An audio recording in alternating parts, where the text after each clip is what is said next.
नमस्कार, मैं हूं राजश्री शर्मा। दिन भर की खबरों में सबसे पहले नजर डालते हैं आज के मुख्य समाचारों पर। मंदिर दर्शन से पहले आई मौत, एक ही परिवार के 4 लोगों की गई जान। धोख लगाने राउतसर आ रहे थे बोलेरो सवार। सड़क पर पसरे पानी से आवागमन बाधित, दुकानदारों ने की समस्या से निजात दिलाने की मांग। फसलों की एमएसपी पर खरीद की मांग, जिला कलेक्ट्रेट पर प्रदर्शन। वक्ता बोले, मंडियों में फसलों की आवक शुरू, पर नहीं सरकारी खरीद की कोई व्यवस्था। अंडरपास निर्माण के लिए नगर परिषद ने जारी की निविदा प्रक्रिया पूर्ण होते ही शुरू होगा अंडरपास का निर्माण। लोकसभा चुनाव में ईवीएम संग्रहण और वितरण केंद्र के चिन्हीकरण हेतु जिला कलेक्टर ने किया नौहर के गौरीशंकर बिहाणी राजकीय कन्या महाविद्यालय परिसर का निरीक्षण। और अब समाचार विस्तार से। जिले के रावतसर क्षेत्र में हनुमानगढ़ चूरू स्टेट हाईवे पर बोलेरो और ट्रक की आमने सामने की टक्कर हो गई। इस घटना में एक ही परिवार के 4 लोगों की मौत हो गई, जबकि 2 लोग गंभीर घायल हैं। एक युवक को हनुमानगढ़ रेफर किया गया है। बोलेरो सवार मंदिर दर्शन करने जा रहे थे। मरने वालों में 3 महिलाएं भी शामिल हैं।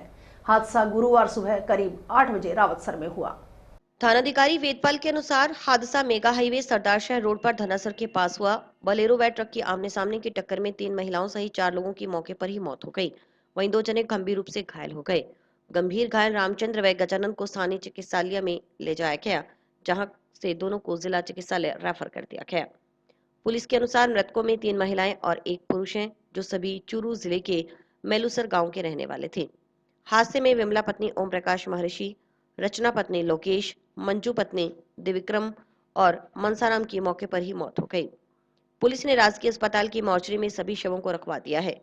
वहीं घायल रामचंद्र व गजानंद का जिला चिकित्सालय में उपचार जारी है। पुलिस के मुताबिक मृतक और घायल चूरू के निवासी हैं और बाबा खेत्रपाल बाबा जी मंदिर रावतसर से माथा टेकने आ रहे थे।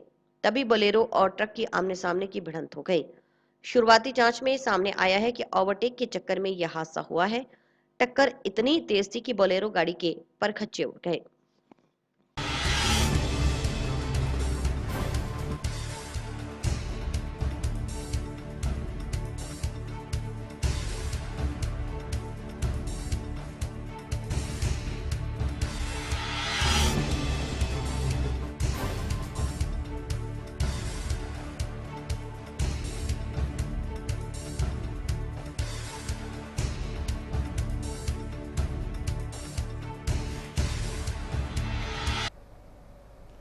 सरसों, जौ व चना फसल की खरीद न्यूनतम समर्थन मूल्य पर करने की मांग को लेकर अखिल भारतीय किसान सभा व भारतीय ट्रेड यूनियन केंद्र के कार्यकर्ताओं ने गुरुवार को जिला कलेक्ट्रेट के सामने प्रदर्शन किया। इससे पहले कार्यकर्ता लाल चौक पर एकत्रित हुए। यहां से रैली के रूप में नारेबाजी करते हुए जिला कलेक्ट्रेट पहुंचे और प्रदर्शन किया। पूंजीपतियों की दलाल मोदी सरकार मुर्दाबाद। मोदी देश बेचना बंद करो, मोदी देश बेचना बंद करो, इनकलाब जिंदाबाद, CITU जिंदाबाद, किसान मजदूर एकता जिंदाबाद। इस दौरान हुई सभा में वक्ताओं ने कहा कि हनुमानगढ़ श्रीगंजगढ़ जिले में सरसों, जौ व चना की फसल पककर तैयार है और मंडियों में भी आनी शुरू हो गई, लेकिन सरकार की ओर से इन फसलों की सरकारी खरीद करने की कोई व्यवस्था अभी तक नहीं की गई और न ही हो रही है। सरसों का समर्थन मूल्य 5,650 रुपए प्रति क्विंटल है, जबकि व्यापारी 4500 से 4600 रुपए में सरसों की खरीद किसान से कर रहे हैं। इससे किसान को प्रति क्विंटल करीब 1000 रुपए का नुकसान हो रहा है। सरकारी खरीद शुरू न होने से किसानों को भारी आर्थिक नुकसान हो रहा है। अब सरकार कह रही है कि 1 अप्रैल से सरसों व चना की सरकारी खरीद शुरू की जाएगी, लेकिन जौ की खरीद को लेकर अभी तक स्थिति स्पष्ट नहीं हुई। उन्होंने बताया कि गेहूं की फसल 10 अप्रैल को मंडियों में आनी शुरू हो जाएगी। गेहूं की खरीद 10 मार्च से शुरू होनी थी। जो फसलें पहले मंडी में आनी है, उसकी खरीद के लिए सरकार ने समय रहते कोई गाइडलाइन जारी नहीं की। इससे साफ जाहिर होता है कि मंडियों में और एसी में बैठे सरकार के अधिकारियों को फसलों के बारे में कोई ज्ञान नहीं। इसकी वजह से किसान बेवजह परेशान हैं। उन्होंने कहा कि सरकार के अधिकारी कह रहे हैं कि मंडियों में माल सीधा सड़क मार्ग के जरिए दूसरी जगह भेजा जाए, लेकिन उस वक्त मंडियों में बम्पर अनाज आता है, मंडियां भरी होती है, अनाज खुले में पड़ा होता है और हर वर्ष बारिश में खराब होता है।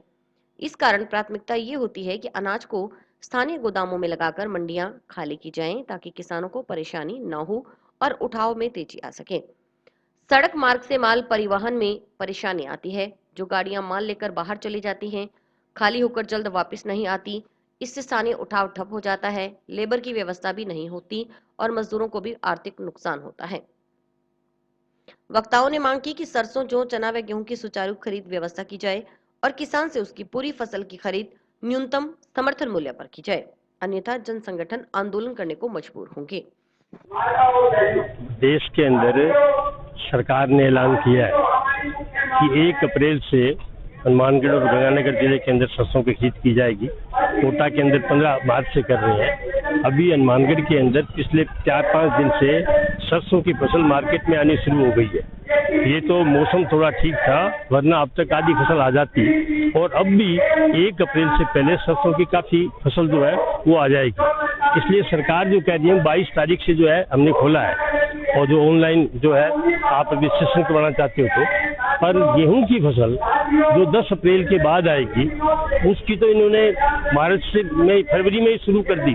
मार्च की शुरुआत में फरवरी के अंदर जो है उनका ऑनलाइन रजिस्ट्रेशन शुरू कर दिया, तो 1 महीने बाद आने वाली है। आज अखिल भारतीय किसान सभा संयुक्त मोर्चा तमाम लोग हम सरसों की खरीद में लेके हैं, क्योंकि सरसों के गोदाम पूंजीपति सेट भर लेते हैं, उसके बाद सरकारी खरीदारी होती है। खरीदारी हमारी जमींदार की ऑनलाइन जो होती है वो सेट रख लेता है, हमारा आरती रख लेता है, बाद में वो बड़े अच्छे दामों में बेचता है। आज अगर सरसों अभी 5-4 दिन में, मैं जिस क्षेत्र से आया हूँ मेरे क्षेत्र में सरसों निकलनी शुरू हो गई। सरसों क्षेत्र से अब 1-2 दिनों में मंडिया में आएगी और ये खरीदारी नहीं कर रहे।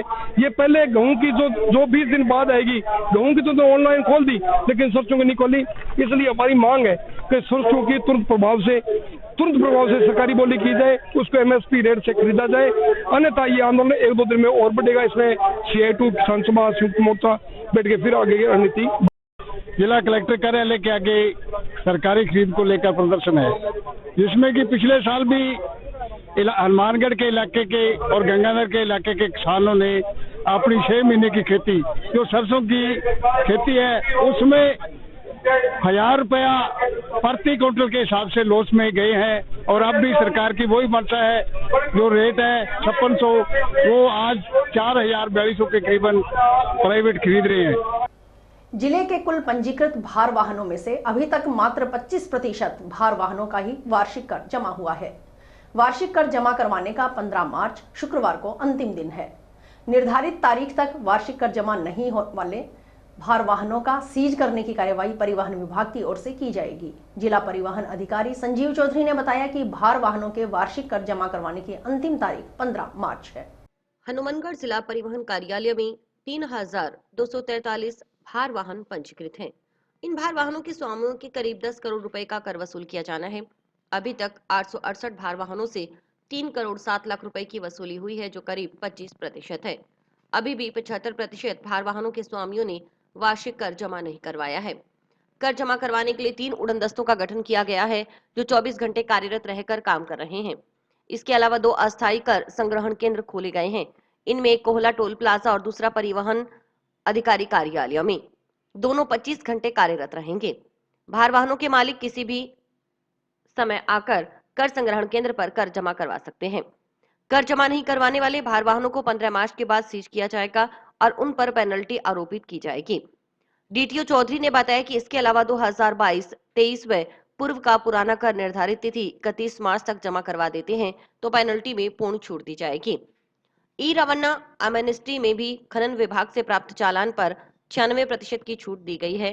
ट्रैक्टर ट्रॉली के चालान एक मुश्त 7500 रुपए में जमा करवाए जा सकते हैं।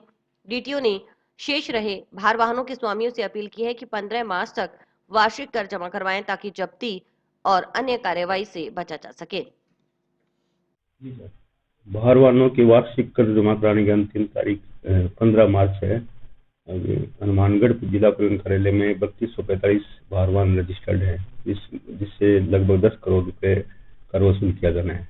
अभी कल तक की सूचना के अनुसार 868 वाहनों से 3 करोड़ 7 लाख वसूल हुआ है, जो कि लगभग 25% है।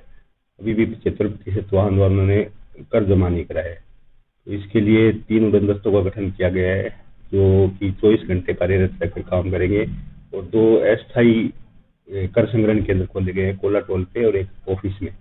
दोनों 24 घंटे कार्यरत रहेंगे। भार वाहनों के मालिक किसी भी वक्त आके कर जमा करा सकते हैं। 15 तारीख के बाद में वाहनों को सीज किया जाएगा और उन पे पेनल्टी आरोपित की जाएगी। इसके अलावा जो पुराना कर है 2022-23 और उससे भी पूर्व का, उसमें अगर वो जमा करा देते हैं 31 मार्च तक तो पूरी पेनल्टी में छूट दी गई है। ई रेवन अमनेस्टी में भी जो खनन विभाग से प्राप्त चालान है उस पर 96% की छूट दी गई है और जो ट्रैक्टर ट्रॉली का जो जितने भी चालान है वो एकमुश्त 7500 रुपये में प्रशमित कराए जा सकते हैं। जंक्शन बस स्टैंड के पीछे वार्ड 19 में बने सुलभ कॉम्प्लेक्स के नजदीक सड़क पर हर समय पानी पसरा रहने से नागरिकों को आवागमन में परेशानी का सामना करना पड़ रहा है। सुलभ कॉम्प्लेक्स से निकलने वाला व बंद पड़ी नाली का पानी ओवरफ्लो होकर सड़क पर फैल रहा है। इससे सड़क को भी नुकसान पहुंच रहा है। पानी रुकने से सड़क में गड्ढे बन गए हैं। खास बात यह है कि वार्ड 19 से विधायक की पत्नी वार्ड पार्षद हैं। दुकानदारों ने गुरुवार को नगर परिषद की सफाई निरीक्षक को इस समस्या से दूरभाष पर अवगत करवाया। सफाई निरीक्षक ने मौका देखकर समस्या से निजात पाने के लिए आश्वस्त किया। दुकानदार संजय झूत्रा ने बताया कि नाली और सुलभ कॉम्प्लेक्स से निकलने वाली पानी सड़क पर फैल रहा है। इस कारण कुछ दिन पहले बनी हुई सड़क में गड्ढे हो गए हैं। यहाँ से निकलने वाले राहगीरों, विशेषकर स्कूल जाने वाले बच्चों को परेशान होना पड़ रहा है। यहाँ से कोई वाहन गुजरता है तो कीचड़ से राहगीरों के कपड़े खराब हो जाते हैं। नाली व सुलभ कॉम्प्लेक्स के गंदे पानी के कारण बदबूदार वातावरण बना हुआ है। यहाँ खड़ा रहना भी मुश्किल है। सुलभ कॉम्प्लेक्स में प्लास्टिक की पाइप बिछाई गई थी जो टूट चुकी है और कॉम्प्लेक्स का गंदा पानी नाली में न जाकर सड़क पर पसर रहा है। इस जगह के नजदीक ही निजी अस्पताल व दुर्गा मंदिर धर्मशाला है। मुख्य रास्ता होने के कारण पूरा दिन नागरिकों का आवागमन रहता है। यहाँ के दुकानदारों की ग्राहकी भी इससे प्रभावित हो रही है। लोग दुकानें भी किराए पर नहीं ले रहे। उन्होंने नगर परिषद अधिकारियों से नाली व सड़क को दुरुस्त करवा इस समस्या से निजात दिलाने की मांग की है। बस स्टैंड के पीछे सुलभ कॉम्प्लेक्स है और वार्ड नंबर 19 है। इसमें ये पीछे जो आप देख रहे हो सड़क का पानी, नाली का पानी और सुलभ कॉम्प्लेक्स का पानी सारा सड़क पे आ रहा है। अभी थोड़े दिन पहले बनी हुई सड़क सारी टूट चुकी है। पानी इकट्ठा है। यहाँ से आने जाने वालों को बड़ी परेशानी है, बच्चियों को बड़ी परेशानी है। स्कूल जाने वाले को आने वाले कीचड़ में रहते हैं, उनके ऊपर कीचड़ गिरता है, साथ में व्हीकल निकलता है जब भी, और इतनी बदबू है अभी यहाँ खड़ा रहना मुश्किल हो रहा है। नाली का गंदगी जो है, सुलभ कॉम्प्लेक्स का जो भी गंद है वो सारा सड़क पे आ रहा है। आप पीछे जाके देखिए, वहाँ सारा टूटा पड़ा है। प्लास्टिक की पाइप डाली थी अभी 4-5 महीने पहले, वो सारी टूट चुकी है और वो नाली में ना जाके सारा सड़क पे आ रहा है, जिससे नगर परिषद का भी नुकसान है, आम पब्लिक को भी दिक्कत हो रही है। मेरा निवेदन है कृपया इस पर जरा गौर करें और इस सड़क को भी दुरुस्त कराएं और नाली को तो सबसे पहले दुरुस्त कराया जाए। उधर नगर परिषद सभापति सुमित रणवा ने इस समस्या पर बताया कि सफाई निरीक्षक की ओर से मौका देखा गया है। कुछ दुकानदार दुकानों का निर्माण कर रहे हैं। नाली से मलबा आदि डालने से नाली बंद हो चुकी है। नगर परिषद की ओर से नाली तक बिछाई गई सुलभ कॉम्प्लेक्स की पाइपलाइन भी क्षतिग्रस्त कर दी गई है।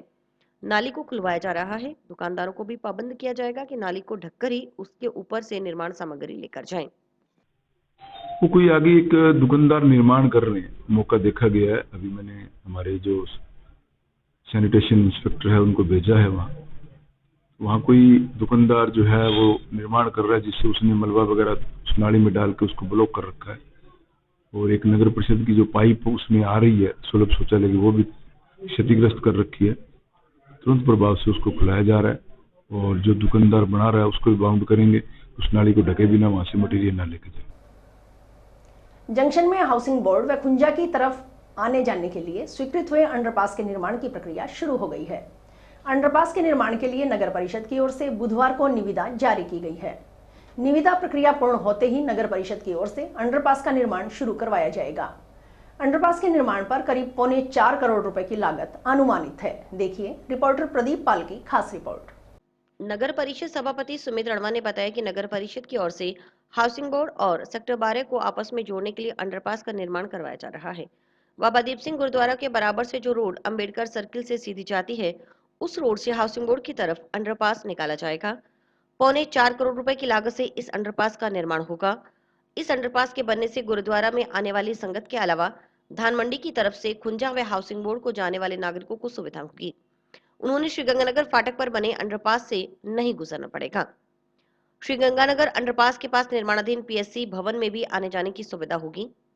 सभापति के अनुसार हाउसिंग बोर्ड व खुंजा की तरफ से पैदल आने वाले लोगों के लिए ये अंडरपास कारगर साबित होगा।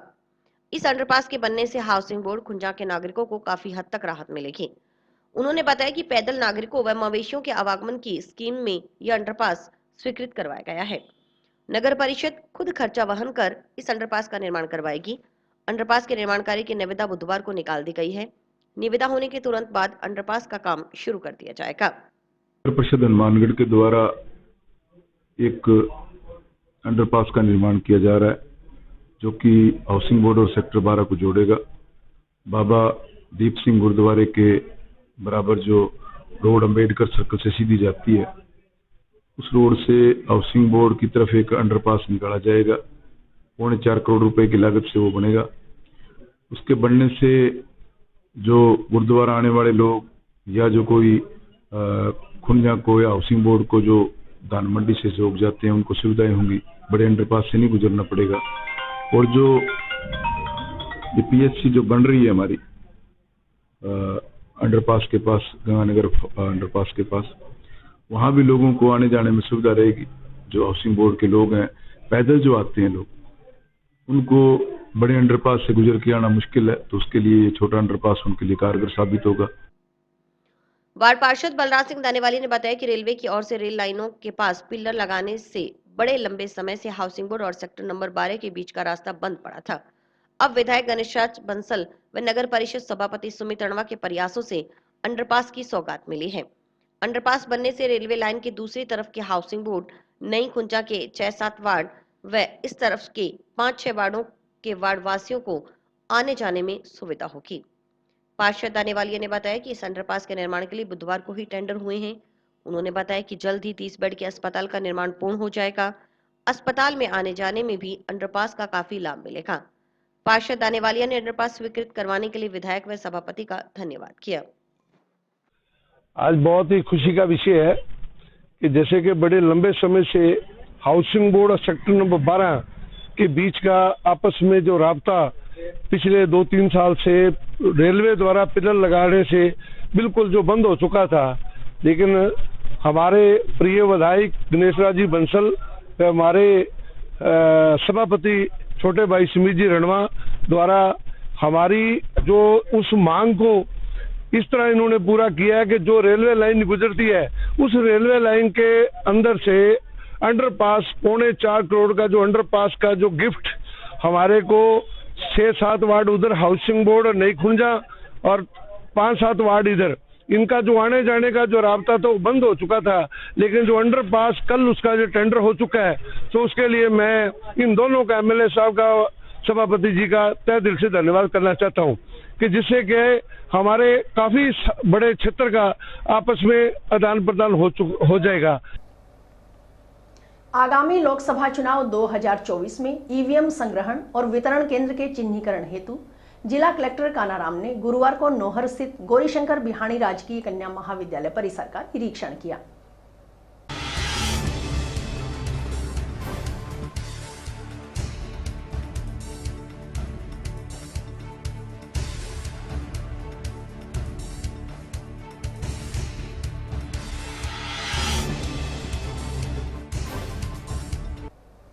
रमजान का पाक महीना रहमतों और अजमतों वाली पाक महीना शुरू हो गया है। मुस्लिम समाज के लोग रोजे रखकर इबादत में मशगूल हैं।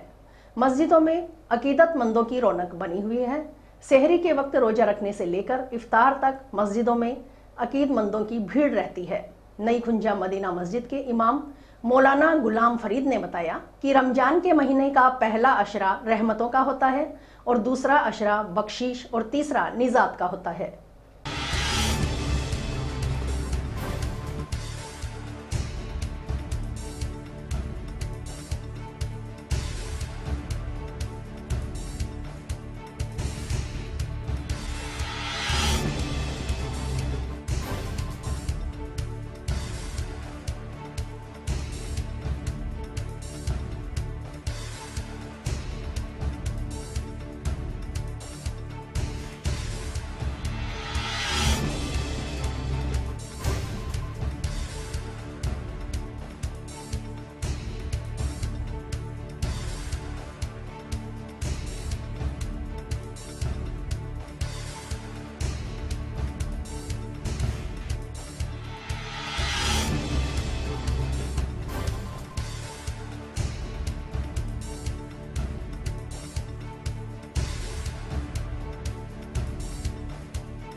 ये रमज़ान मुबारक का महीना अल्लाह ताला का महीना है और शबानुल मुअज़्ज़म का महीना नबी पाक सल्लल्लाहु अलैहि वसल्लम का महीना है। इसमें नबी पाक सल्लल्लाहु अलैहि वसल्लम पर अल्लाह ताला ने कलाम पाक उतारा और वो कलाम पाक ऐसा कलाम है, अगर किसी पहाड़ के ऊपर भी लाया जाता, किसी पहाड़ के ऊपर भी उतारा जाता, वो पहाड़ पानी होकर के पिघल जाता। ये वो कुरान शरीफ है जो इस महीने के अंदर नबी पाक सल्लल्लाहु अलैहि वसल्लम पर नाज़िल किया गया। और ये पहले 10 रोजे हैं, ये अल्लाह तबारक व तआला की तरफ से रहमत ही रहमत है, और बीच वाले 10 रोजे जो हैं वो बख्शिश के हैं, और बाद वाले 10 रोजे ये नजात के हैं कि अल्लाह ताला जहन्नम से आज़ाद कर देता है, उनके गुनाहों को मिटा देता है। अल्लाह तबारक व तआला इसकी बरकत से रहमत हासिल करने के लिए मुसलमानों को तौफीक दी, और बीच वाला अशरा जो है उस अशरे के अंदर बख्शिश और बाद वाले अशरे के अंदर नजात होती है। अल्लाह तौफीक अता फरमाए, हर बंदा मोमिन रोजे की पाबंदी करे। और अब खबर नौहर क्षेत्र से। सिद्धमुख नहर रेगुलेशन को लेकर एक बैठक का आयोजन नौहर उपखंड अधिकारी कार्यालय में एसडीएम पंकज गढ़वाल की अध्यक्षता में हुआ। बैठक में भादरा विधायक संजीव बेनीवाल, नौहर विधायक अमित चाचाण, पंचायत समिति प्रधान सोहन ढिल, पूर्व प्रधान अमर सिंह पूनिया, भाजपा नेता रामकिशन भाकर सहित अनेक किसान नेता व जनप्रतिनिधि मौजूद रहे। बैठक में नहर के रेगुलेशन को लेकर विभाग के अधिकारियों से चर्चा की गई।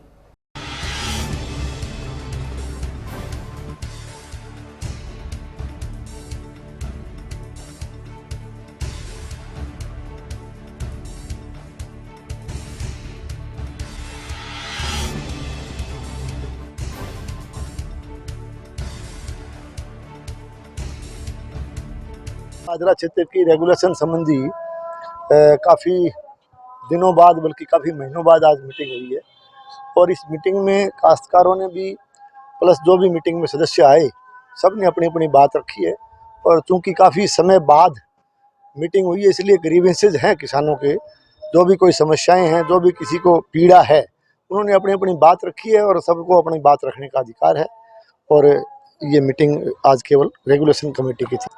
देखिए, इशू नहीं हुआ करते, अपनी बात किसान आएगा अपनी बात रखेगा। जो ग्रीवेंसेज है किसान का, सबको अपना हक है, अपने अधिकार है सबको बोलने का, सबने अपनी अपनी बात रखी है।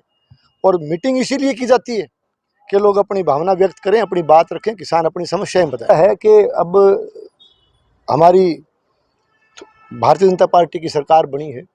सरकार बनने के बाद में हम लगातार प्रयास कर रहे हैं कि किसान को उसके हक का पानी मिले, और चाहे वो किसान भादरा क्षेत्र का हो, चाहे नौर क्षेत्र का हो, किसी भी माइनर का हो, किसी भी डिस्ट्रीब्यूटरी का हो, पानी सबको हक का मिलना चाहिए। और आप जैसे भी कोई दिक्कतें आ रही है, पानी पीछे से कम आ रहा है उसके लिए भी प्रयास करेंगे, पानी कोई थेफ्ट हो रहा है उसके लिए भी प्रयास करेंगे, क्योंकि ये समस्या अकेली ये नहीं है। पिछली सरकार के समय इसमें काम नहीं हुआ, जो काम होना चाहिए था वो काम ये लोग, कांग्रेस की सरकार थी तो हमारे वहाँ भी एक तरह से कांग्रेस और लाल झंडे वालों की अलायंस की सरकार थी। एक तरह से उनकी दमनकारी नीतियाँ और जो किसान विरोधी नीतियाँ थी उसकी वजह से काम नहीं हुआ। मैं जिस काम का जिक्र करना चाहता हूँ वो ये है कि 2013 से 18 तक जब हम लोग सरकार में थे, आदरणीय वसुंधरा जी की सरकार थी, तब चकबंदी, किल्लाबंदी, मुरबाबंदी के काम को हमने न केवल हाथ में लिया था बल्कि 85% काम हमने पूरा भी किया। आज किसानों के लिए रेगुलेशन बैठक आयोजित किया गया, जो एडीएम महोदय की अध्यक्षता में किया जाना था। एडीएम महोदय ने अध्यक्षता एसडीएम को दी और मीटिंग चल रही थी। नोर सिस्टम पे थोड़ी बहुत बात भी हुई। उसी दरमियान प्रशासनिक व्यवस्था ऐसी रही कि हजूम बढ़ गया। अंदर ये नहीं पता था कौन मेंबर है कौन नहीं है, कैसे मीटिंग हो रही है। फिर उसको व्यवस्थित करके जैसे चलाने का प्रयास किया तो मुद्दा आया रसलाना वितरिका के नथवानिया हेड को सी ग्रुप से बी में डालने का और बी में से बोझला को सी में डालने का। इस बात पे भादरा विधायक एकदम जोरदार तरीके से अड़ गए कि ये मैं नहीं करने दूंगा।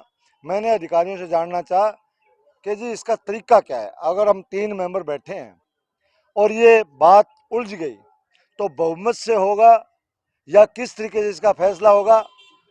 तब ऐसी ने कहा कि हम आपके विचार लेके उच्च अधिकारियों को भेजेंगे। मैंने कहा साहब इतना हम भी जानते हैं, यहाँ विचार देने नहीं आए, हम हमारे विचार लागू करवाने के लिए आए हैं। जो किसानों ने हमें बताया है, आपको बहुमत से इसका फैसला करना होगा, नथवानिया को सी से बी में डालना होगा।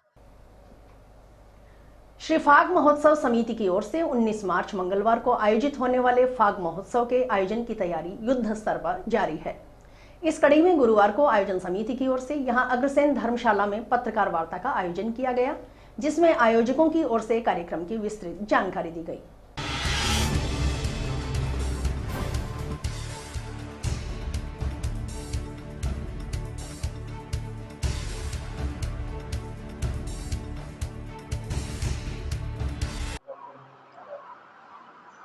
फाग समिति नौर का ये चौथा साल है जो कंटिन्यू चल रहा है।